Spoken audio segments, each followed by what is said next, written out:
être au cœur des diasporas. C'est pour cela que nous avons créé Ziana TV. Nous avons choisi Stockholm en Suède. Pour démarrer la saison 2021-2022. Une saison que nous voulons riche. Oui, très riche en actualité. Je dirais encore mieux, très riche en exclusivité. Mieux là, c'est rien. Très riche en divertissement. Des programmes originaux. De nouveaux visages. Avec des programmes qui ont fait leur preuve.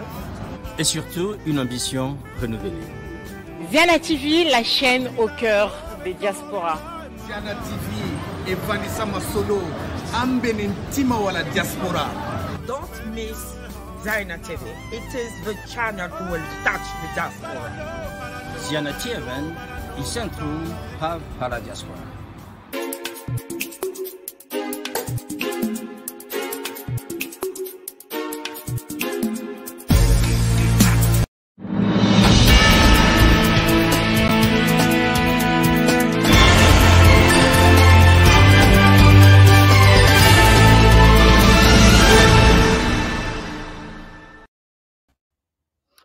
Mesdames, Messieurs, bonjour et bienvenue. Vous êtes bien sûr en direct sur Ziana TV, la chaîne au cœur des diasporas. Une fois de plus, merci de nous rester fidèles. Nous serons cet après-midi au cœur de l'actualité centrafricaine, puisque vous le savez, depuis hier, le 21, s'est ouvert dans ce pays, tel que vous le pouvez l'imaginer, un forum. C'est sur eux qu'on appelle d'abord un dialogue républicain, dialogue convoqué par le président Archange Touadéra, un dialogue qui devrait réunir tous les enfants de Centrafrique afin de pouvoir se pencher sur ce pays qui connaît de multiples crises, des crises multidimensionnelles, que ce soit sur le volet économique, sur le volet politique surtout, et sur le volet sécuritaire. Il était donc nécessaire pour le gouvernement centrafricain de réunir tous ces hommes et toutes ces femmes qui sont en capacité d'apporter leur contribution par rapport à la situation du pays. Il faut dire une chose, que ce dialogue s'est ouvert hier déjà avec un couac, puisque vous savez que l'opposition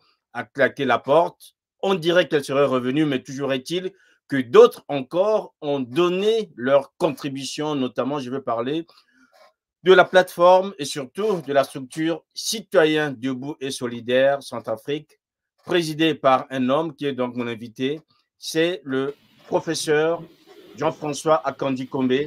Bonsoir. Bonsoir, M. Makosso. Merci de m'inviter. Chez vous, en Centrafrique, on dirait Mi-Baramo. Mi-Baramo, Mbiko Mi-Baramo, Ita. Merci à vous aussi. Alors, professeur Jean-François Akandi, merci d'avoir accepté l'invitation de Ziana TV. Pourquoi n'êtes-vous pas en Centrafrique en ce moment, puisque ça fait quelques années que vous vous penchez sur ce pays et en ce moment, vous êtes avec nous en direct de Paris? Mais je suis avec vous en direct de Paris parce que d'abord mon activité est ici, mais pendant ce dialogue, j'y suis parce que notre candidature n'avait pas été retenue à Bangui, et donc nous ne pouvions pas y aller à Bangui pour rester à l'extérieur de l'hémicycle et ne pas pouvoir contribuer directement et physiquement, ce que je regrette d'ailleurs fortement, mais je ne le regrette pas seulement pour moi. Je le regrette également pour la diaspora. Nous aurions bien aimé comprendre à partir de quels critères les personnes avaient été choisies, et puis surtout, nous aurions bien aimé que le processus démocratique qui avait présidé au choix des représentants de la diaspora auparavant puisse se renouveler cette fois-ci. Ça n'a pas été le cas, c'est une décision autoritaire, je le regrette, mais quoi qu'il en soit, comme vous l'avez signalé, Citoyens debout et solidaires a fait une contribution qui a été adressée au dialogue, à tous les participants au dialogue. Alors, professeur Akandi, quand on voit ces images, est-ce que pour vous, ce dialogue a bien, je dirais, compris ou intégré tout le sens de l'inclusivité? Alors, c'est une question essentielle que vous posez. Cette question-là de l'inclusivité. On a la réponse de notre point de vue est non. Mais ce que je veux dire, c'est que le dialogue, c'est d'abord, il ne peut y avoir de dialogue que s'il y a inclusivité, sincérité et bonne foi. Bonne foi sur tous les plans, et notamment en répondant aux trois questions suivantes. le choix des participants, la décision sur la gouvernance du dialogue, les thématiques du dialogue. Et ce sont des questions à partir desquelles on peut dire qu'un dialogue est inclusif ou n'est pas inclusif. Il se trouve que Citoyens Debout et Solidaires avait co-initié dès le mois de juillet dernier, juillet 2021, une pétition sur ce sujet. Et dans cette pétition, nous indiquions très clairement, que nous avons d'ailleurs adressé aux autorités, à nos autorités nationales, nous indiquions ce qui nous paraissait être des exigences incontournables pour réussir ce rendez-vous des Centrafricains avec eux-mêmes. À commencer d'ailleurs par le caractère inclusif du comité préparatoire, parce que tout part de là. C'est parce que ce comité préparatoire sera inclusif que les actes majeurs de préparation qui structureront cette semaine, par exemple, à Bangui, ces actes majeurs sont décidés par consensus, par l'ensemble. Il se trouve que nous n'avions pas été entendus à cette époque-là, et l'inclusivité que nous avions réclamée, on avait invoqué des raisons financières pour ne pas y accéder, mais cette inclusivité-là n'était pas acquise. Et pour répondre à votre question plus concrètement, je vais faire appel ici à mon expérience. Il se trouve que j'ai eu à participer à un autre dialogue. Précédemment, en 2015, il y a eu le Forum national de Bangui, le Forum national centrafricain de Bangui, et j'y avais participé, j'avais été invité, j'étais allé à Bangui, et j'y avais participé en tant que rapporteur de la commission gouvernance, alors même que je n'étais pas dans les petits papiers du pouvoir de transition, et je n'avais pas été envisagé pour ces fonctions-là, j'ai simplement posé ma candidature. Et j'ai été élu à cette fonction-là. Et ce que je regrette en réalité, pourquoi je dis ça, c'est parce que je suis obligé d'observer que ce dialogue-là, le Forum de Bangui de 2015, alors qu'il était organisé par un régime qui était réputé non démocratique, était par rapport au dialogue que nous avons aujourd'hui un modèle d'inclusion en ce qui concerne la participation au dialogue, mais aussi un modèle d'ouverture en ce qui concerne les thèmes abordés et aussi en ce qui concerne les débats, qui étaient des débats ouverts, je peux en témoigner, puisque chaque jour, en tant que rapporteur de la commission gouvernance, je voyais arriver des mémorandums, etc. Ceci est regrettable, mais on juge un dialogue à ses fruits, nous attendrons de voir les fruits, mais aujourd'hui, un certain nombre de décisions qui ont été prises, qui sont des décisions autoritaires, y compris la décision de former le présidium de ce dialogue, qui a été pris par décret par le président de la République avant même l'ouverture du dialogue, alors que la tradition était que le présidium puisse être élu par la plénière, la première plénière. Tout cela n'est pas de très bon augure, mais il ne faut pas jeter le bébé avec l'eau du bain, attendons les résultats. Et puis nous verrons. Voilà, en attendant les résultats, il faut quand même dire une chose, c'est qu'on a vu lors de ce dialogue, notamment à l'ouverture, c'est le président Touadéra, et puis on voit des visages que vous connaissez bien. Est-ce que pour vous, on est dans une sorte de, je dirais, de remake? On prend les mêmes, on recommence. Ce qu'on voit aux premières loges, là, ce sont les mêmes qui étaient déjà là il y a quelques années. Ce sont effectivement les mêmes, à quelques détails près. Oui. Et puis, toujours dans un même format qui fait qu'il y a des déclarations de façade, et puis après tout le monde rentrera, enfin on espère qu'il en sera autrement cette fois-ci. Ce sont les mêmes personnalités, mais je pense que la question est de savoir qu'est-ce qu'on veut de ce dialogue. Qu'est-ce qu'on veut de ce dialogue? Et pour pouvoir faire ce dialogue, il faut inviter les personnes concernées, que les personnes concernées soient là. Il se trouve que, comme nous l'avons rappelé dans notre contribution, ce dialogue-là, un dialogue, d'abord, je voudrais le dire ici, y compris à mes compatriotes, un dialogue, ce n'est pas seulement des échanges entre des personnes pour leur propre plaisir ou pour leur propre intérêt. Un dialogue doit être, je dirais, dans l'esprit d'un catharsis, c'est-à-dire de cette opération qui est destinée à libérer de lourds traumatismes. Or, qui est-ce qu'il s'agit de libérer de ces traumatismes-là? Ce sont les Centrafricains, et ce sont d'abord les Centrafricains. Et pour nous, à Citoyens debout et solidaires, nous considérons que les personnes les plus importantes dans cet exercice-là, ce ne sont pas celles qui sont réunies dans l'hémicycle à l'Assemblée nationale, encore que celles qui sont réunies devraient être représentatives du pays. Ce ne sont pas ces personnes-là, ce sont plutôt les personnes qui écoutent dehors. Les personnes qui écoutent dehors, les Centrafricains, et tous les Centrafricains, spécialement les personnes les plus vulnérables d'entre nous, et encore plus spécialement les victimes de ce conflit qui n'a que trop longtemps duré.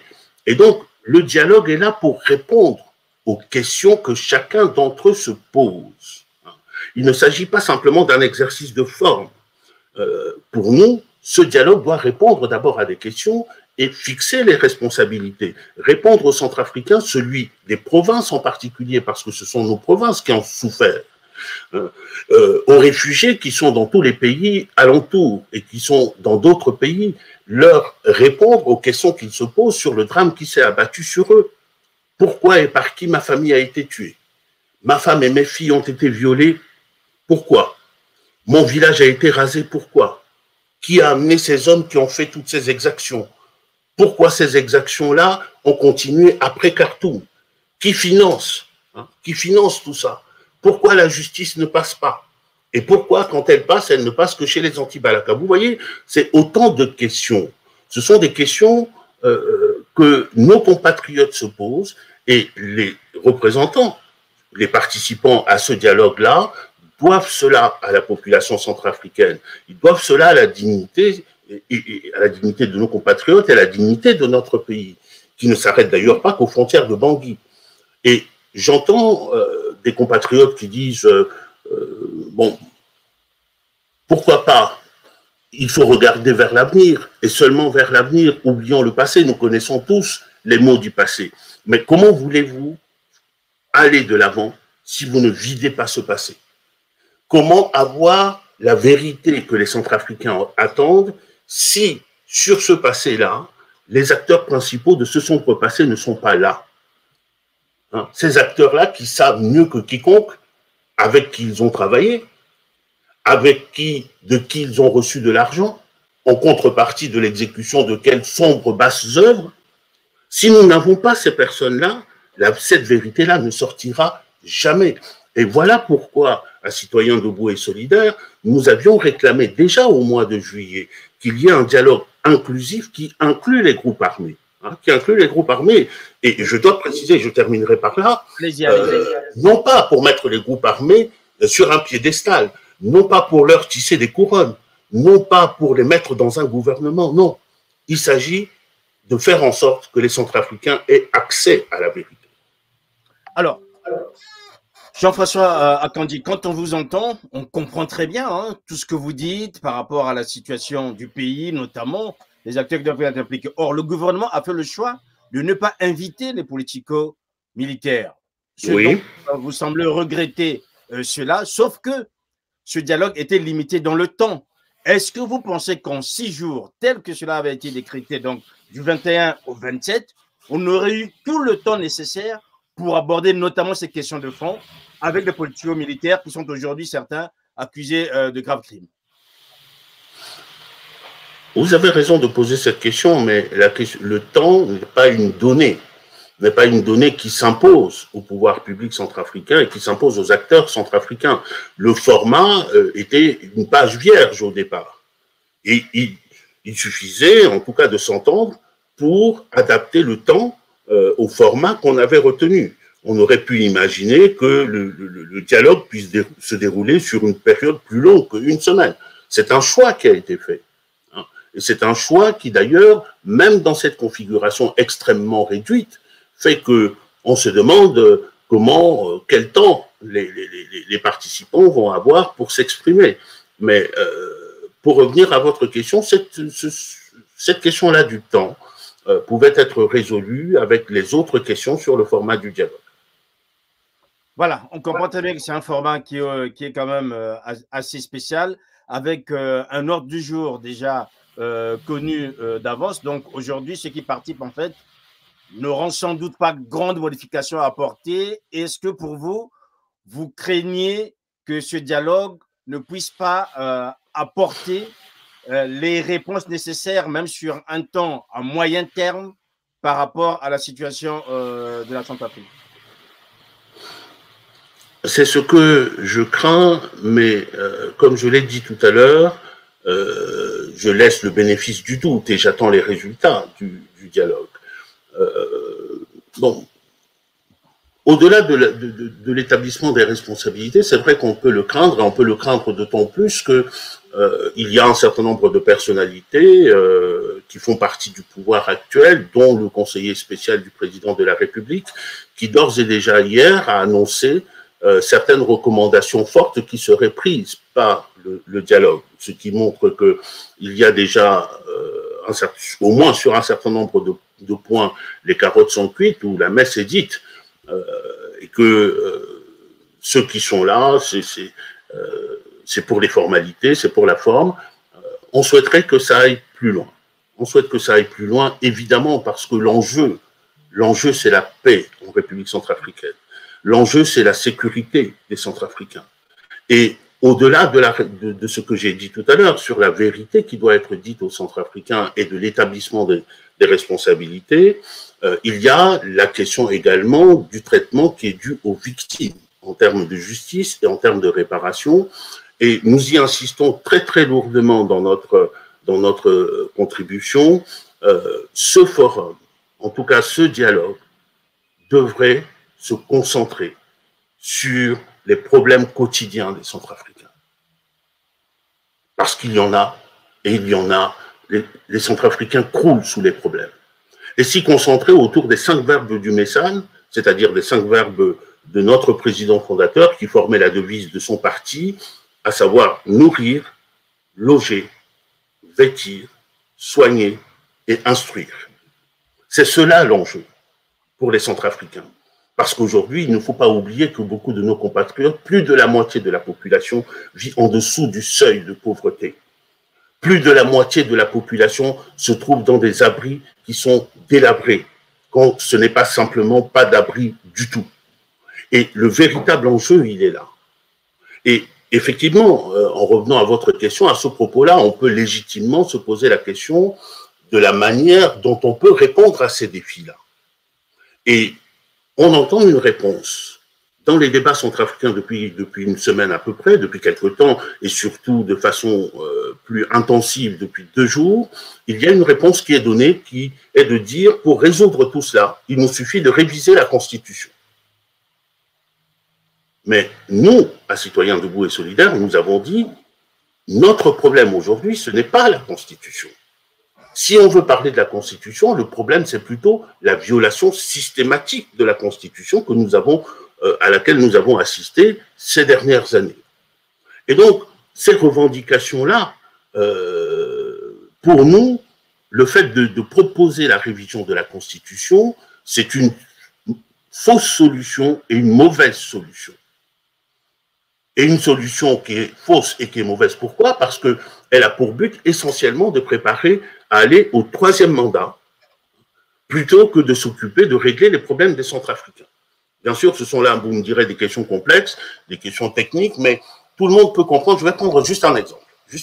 Hier, par exemple, nous avons écouté le représentant de l'association des personnes handicapées, qui est venu, qui a pris la parole à l'ouverture, qui a dit des choses extrêmement importantes, qui tournaient autour de la nécessité de travailler ensemble à l'inclusion sociale et professionnelle des personnes handicapées dans notre pays. Et il a avancé un certain nombre de mesures qui devaient être prises en ce sens, et il a cité notamment la révision de la Constitution. Sans doute par ignorance parce que figurez-vous que cette revendication-là d'inclusion avait déjà été formulée en 2015 au Forum de Bangui. Et elle avait débouché sur des recommandations fortes que j'avais moi-même rédigées en tant que rapporteur de la commission gouvernance et des recommandations qui portaient sur 2 volets. Premier volet, inclure dans la Constitution des dispositions pour permettre la protection des personnes handicapées. Deuxième volet, adopter un ensemble de mesures, à commencer par des lois, mais aussi des mesures pratiques pour aider les personnes handicapées, pour les accompagner vers l'emploi, etc., etc. Mais ces dispositions-là qui ont été demandées avaient bel et bien été intégrées à la Constitution que nous avons aujourd'hui. Mais pourquoi? Pourquoi le problème demeure? Pourquoi y a-t-il toujours problème? Eh bien parce que la Constitution, précisément, n'est pas respectée. Et que les institutions qui en avaient la responsabilité n'ont pas pris les mesures qui étaient attendues d'elles. Et donc, aujourd'hui, on peut multiplier ces exemples-là sur les minorités, sur les jeunes, sur les femmes, sur la question des contrats miniers. Il y a déjà des dispositions qui figurent dans la Constitution, mais qui malheureusement n'ont pas été appliquées. Et donc, cette fuite en avant proposée aujourd'hui de la révision de la Constitution, c'est, comment dire, se lancer dans une sorte de fuite en avant et fuir les problèmes et les vrais problèmes et les vraies solutions des problèmes.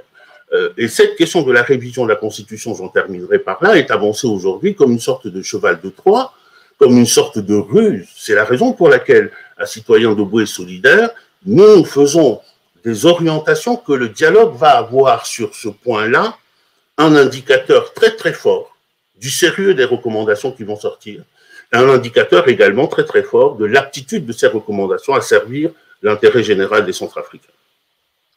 Alors, Jean-François Kandji, vous avez, au nom de votre structure Citoyens debout et solidaires, proposé, en fait, vous avez publié le 16 mars dernier cette déclaration contribution relative au dialogue républicain de Bangui. Il faut dire une chose, c'est que si vous avez été au dialogue de Bangui en 2015, on s'en rend bien compte que cette fois-ci, vous n'êtes pas là en 2022. Or, les problèmes, entre-temps, se sont aggravés. On connaît la crise dans laquelle se trouve le pays. Est-ce que, à vous entendre, à l'allure de que nous nous dire et par rapport à la réalité, est-ce que cette déclaration, bien qu'elle soit contributive, mais n'est pas en soi une somme de bonnes intentions quand on sait, à vous entendre et à vous lire, que sur place, les gens ont un autre calendrier, c'est-à-dire qu'on a en place, avec un ordre du jour qui est déjà bien établi.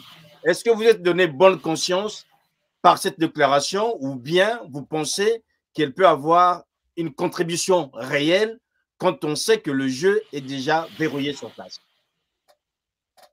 Alors, vous avez raison de poser la question, mais vous savez, à Citoyens debout et solidaires, nous sommes habitués à ne pas être écoutés. De la même manière que beaucoup d'autres organisations de la société civile, d'ailleurs, et peut-être aussi d'autres partis politiques. Mais je pense que le sujet dont il est question est un sujet majeur pour le pays, je l'ai déjà dit tout à l'heure.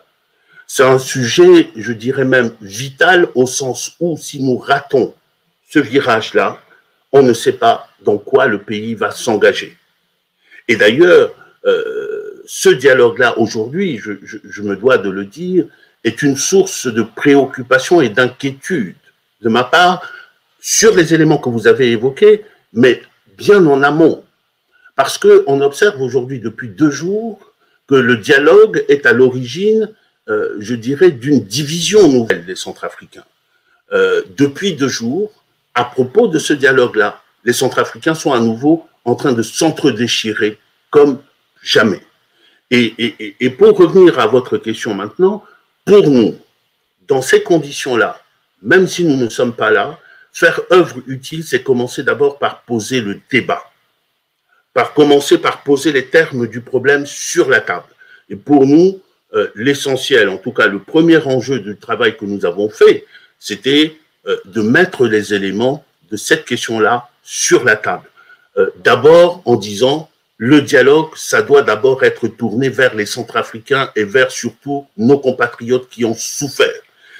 Deuxièmement, que ce dialogue-là doit leur permettre de savoir d'où vient leur malheur.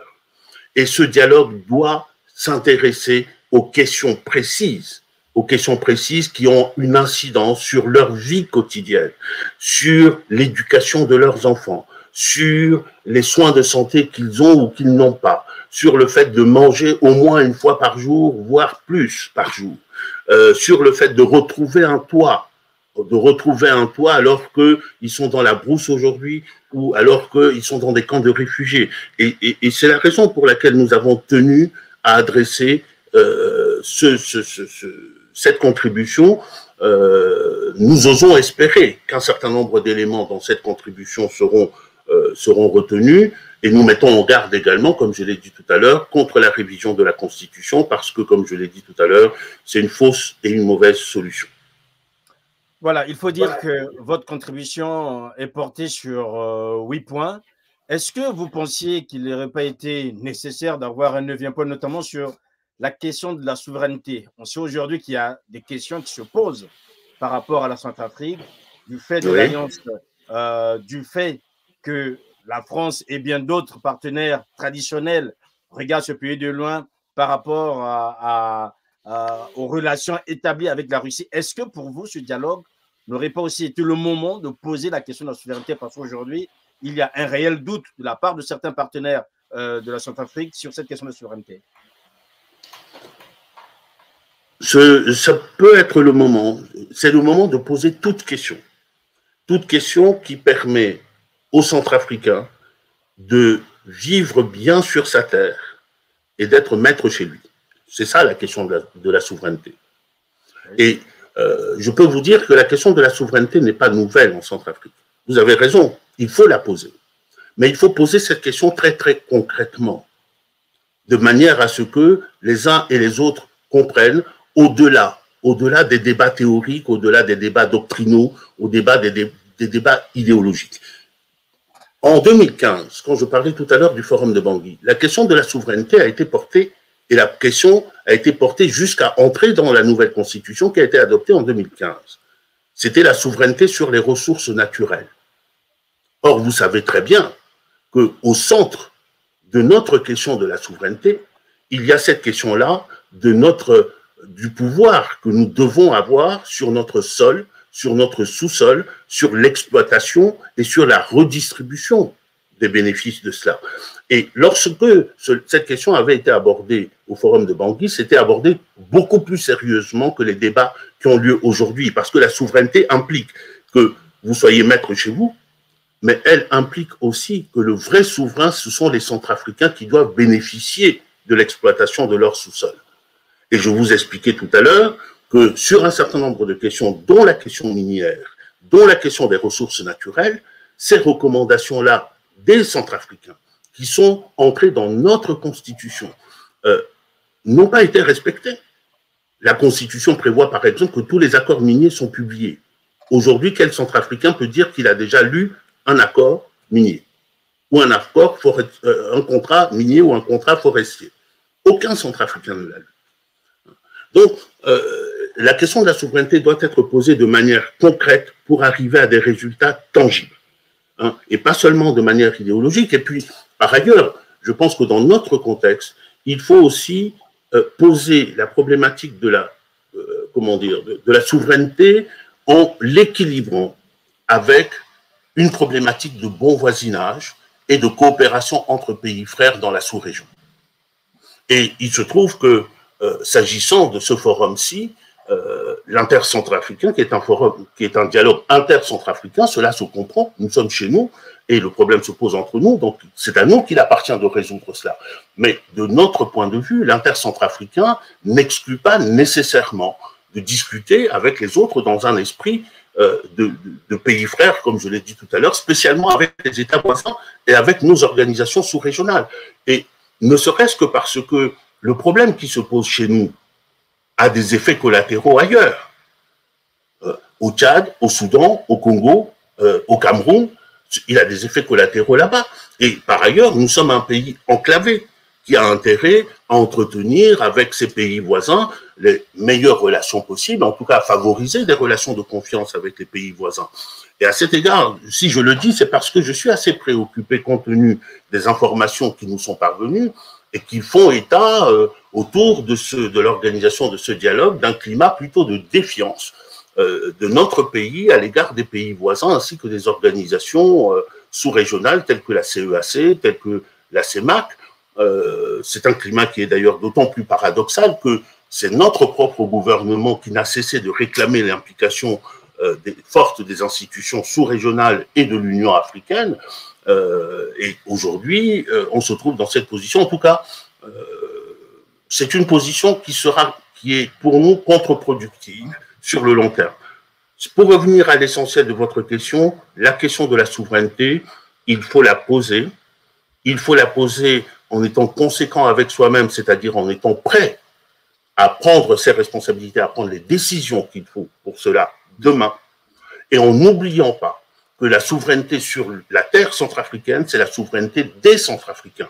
Ce n'est pas la souveraineté d'un président, ce n'est pas la souveraineté d'un Premier ministre, ce n'est pas la souveraineté d'une Assemblée nationale. Et que par voie de conséquence, ceux qui doivent bénéficier de la gouvernance nationale, souveraine, de nos ressources, ce sont les Centrafricains. Or, c'est eux, aujourd'hui, qui en pâtissent. Et je pense que c'était un des enjeux, de notre point de vue, essentiel de ce dialogue. C'est le gain de souveraineté sur les deux plans.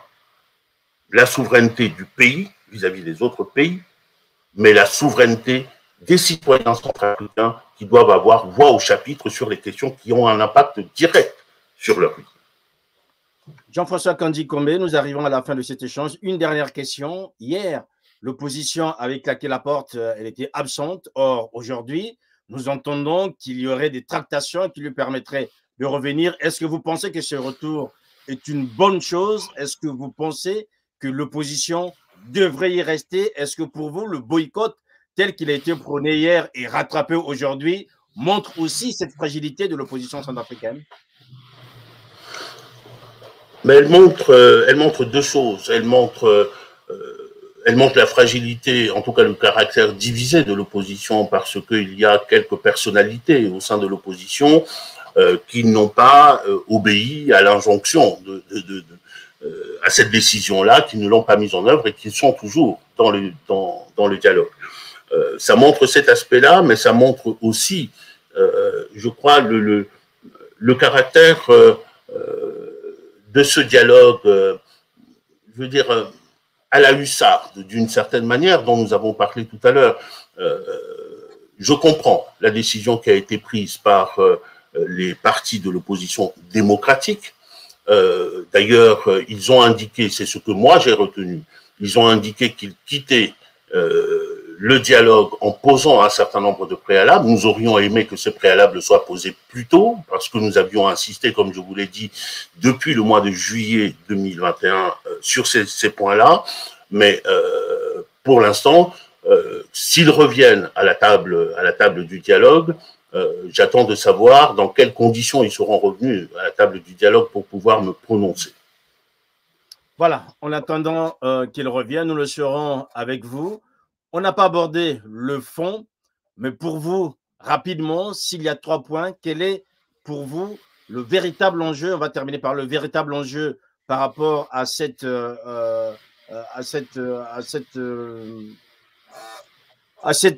manifestation qui a lieu depuis hier, si vous me permettez. Quel est pour vous, aujourd'hui, en sortant de là, l'élément qui vous donnerait satisfaction, bien que nous n'anticipions pas sur les conclusions, et en même temps, on sait que la semaine prochaine, puisque ça finira, je pense, le 27, donc il y aura une possibilité que vous reveniez pour nous dire concrètement ce qu'il en est pour vous aujourd'hui.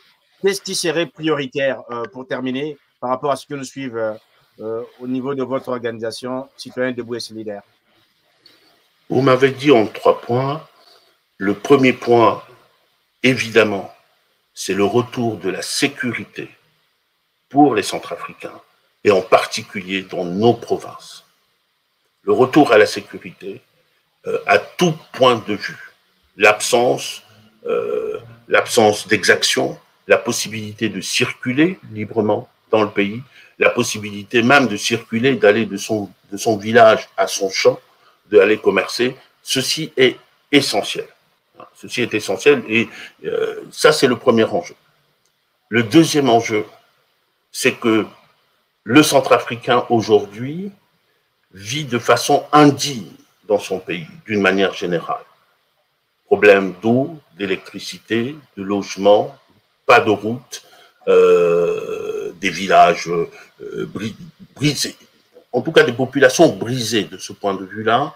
Et c'est la raison pour laquelle, pour nous, l'enjeu le deuxième enjeu, enfin l'autre enjeu de ce dialogue doit être de se concentrer pour dire comment on va pouvoir sortir les Centrafricains de ce gouffre-là et pourquoi, comment, par quelles mesures qui diffèrent du passé, on va le faire. Parce que tous ces objectifs-là, nous les avions déjà en 2015. Il se trouve qu'aujourd'hui, on ne les a pas. D'où la troisième question qui, pour nous, est très importante. C'est la question des responsabilités. Pas dans le sens de la justice, mais il s'agit d'apaiser les cœurs. Il s'agit de permettre à ceux qui ont souffert de savoir pourquoi ils ont souffert. Il s'agit de leur dire, voilà, les choses se sont faites ainsi, un tel y a participé, telle organisation y a participé, et de ce point de vue-là, pour nous, personne ne doit être en dehors de cet exercice de responsabilité. Ça va des groupes armés jusqu'au gouvernement, au président de la République et à l'Assemblée nationale, qui doivent pouvoir expliquer aux Centrafricains pourquoi les choses ont perduré ainsi. Et pour terminer, notre regard de vigilance accrue va être porté pour voir s'il n'y a pas de recommandation de révision de la Constitution, parce que jusqu'à maintenant, il apparaît que toute cette opération soit montée pour pouvoir obtenir cette recommandation, réviser la Constitution, faire sauter le verrou du troisième mandat, aller vers un troisième, un quatrième mandat. Et ce que je vous dis là, c'est ce que le conseiller spécial du président de la République a écrit hier et qu'il a à nouveau répété aujourd'hui. Nous verrons si les faits vous donneront raison, puisque ce dialogue est prévu pour 7 jours, donc du 21 au 27, et à partir du 28, peut-être même le 27 au soir, vous pourriez être l'invité sur Ziana TV afin que nous analysions avec vous les conclusions et nous verrons si ce volet qui vous inquiète tant et qui inquiète beaucoup de démocrates, notamment faire sauter ce verrou du troisième mandat, sera parmi les résolutions ou les recommandations qui sortiront de ce dialogue de Bangui. Merci encore à vous, Jean-François Kandi-Kombe. C'est moi qui vous remercie et je reviendrai avec plaisir. Voilà. Je rappelle donc que vous êtes le président de Citoyens Debout et Solidaires Centrafrique et que vous étiez là pour évoquer avec nous les enjeux du dialogue et surtout la déclaration de contribution que vous avez adressée à plusieurs personnalités, au président de la République, des pays voisins tels que vous avez cités, à l'ONU et aux instances centrafricaines afin de contribuer en 8 points sur le dialogue qui a lieu actuellement. Merci encore à vous. Merci aussi, mesdames, messieurs, d'avoir pris le temps d'être sur Ziana TV. J'espère que vous avez pu en savoir un peu plus et surtout découvrir la position du citoyen debout et solidaire. Portez-vous bien, mesdames, messieurs. Nos programmes continuent et on se retrouve bien sûr sur Ziana TV ce soir à partir de 21h. Nous serons donc sur l'Ukraine et l'Afrique, surtout quelle est la stratégie de l'Afrique par rapport à la guerre en Ukraine. On se retrouve donc ce soir à partir de 21h. Au revoir.